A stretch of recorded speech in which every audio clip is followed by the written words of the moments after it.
Guys දන්නවද උඹලා කරලා තියෙන දේ? මම දවස් 4කට කලින් හැදුව YouTube channel එකේ subscribe ලා ගාන අද වෙද්දි 1000 පහු කළා. තාම දවස් 4යි channel එක හදලා. අනික වීඩියෝ 7යි යකෝ දැම්මේ මං. ආදරේ පැලෙන්න. hi traveling boy. ඔයාගේ fans ලා සේරටම මාත් ආදරේ. මේ අපිත් එක්ක ලෝකෙ වටේ යන්න ඔයාලා හැමෝම එකතු වෙන්න. මොකද්ද බං ඒ උනේ? කවුද මල්ලියේ? අනේ මන්දා ගායිස් ඩයිනසෝර් යුගයට ආවත් මේ මහ කැලෙත් ෆෑන්ස්ලා කඩාපාත් වෙනවා. ගයිස් ඇත්තටම දැන් තමයි සුපිරිම කතාව පටන් ගන්න. අර පිරමීඩය ඇස්සේ රිංගලා අවසානයේදී මට හම්බුණා පිස්සු කර වෙන මැප් එකක්. ඉතින් අපිට යන්න තියෙනවා ජීවිතේට මිනිස්සෙක් නොගියපු ගමනක්.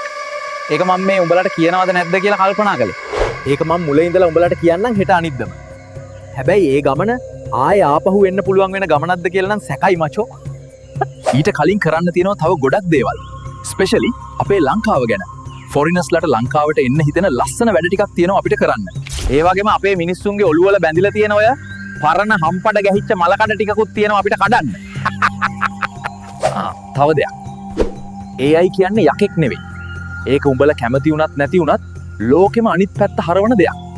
ගෑනු පොල් ගස් නග්ගවන්නයි. කෙල්ල වහල උඩ ඉස්කෝට පදින්නයි. එහෙම නැත්නම් කුණුහරුප කියන්නයි විතරක් නෙවෙයි ගයිස්. ඉතින් අපි මේක හරියට යූස් කරන හැටි අපේ පොඩි උන්ට කියලා දෙන්න ඕනේ. උන්ගේ අනාගතේ සම්පූර්ණයෙන් වෙනස් වෙනවා මේක හරි තැනින් අල්ලගත්තොත්. ඒ වැඩේ නම් දැනටම පටන් අරන් තියන්නේ අපි. AI ගැන නොදන්න ලොකු කුඩා සෑහෙන පිරිසක් බොහොම පිළිවෙලට නිවැරදිව ඉගෙන ගන්නවා මේ වෙද්දි. ඉතින් ඒ එක්කම අපිට කතා කරන්න තියෙනවා ඉතා වටිනා මාතෘකා ගැන. ඒ වගේම ලොවෙත් නැති රස්තියාදුවක් ගහන්නත් තියෙනවා ලෝකෙ වටේ. ඔය හැම දෙයකටම හයියක් වෙලා මාත් එක්ක හිටපල්. උඹලගේ යාළුවන්ටත් පොඩි ඉන්වයිට් එකක් යවපල්ලා අපි එක්ක එකතු වෙන්න කියලා. හැබැයි උඹලට රිලා සංගණනයක් කරන්නත් පුළුවන් දැන්. පෑනක් කොලයක් ගනින් FB එකේ දකින්න මං වගේ රිලව් ගාන ගැනපන්. ඒ අතරේ මාව ෆලෝ කරලා සබ්ස්ක්‍රයිබ් කරලා තියාගනින් කොපි කළ හැක ගායිස් බට් සම කළ නොහැක. එහෙනම් උඹලා හැමෝටම ආදරේ.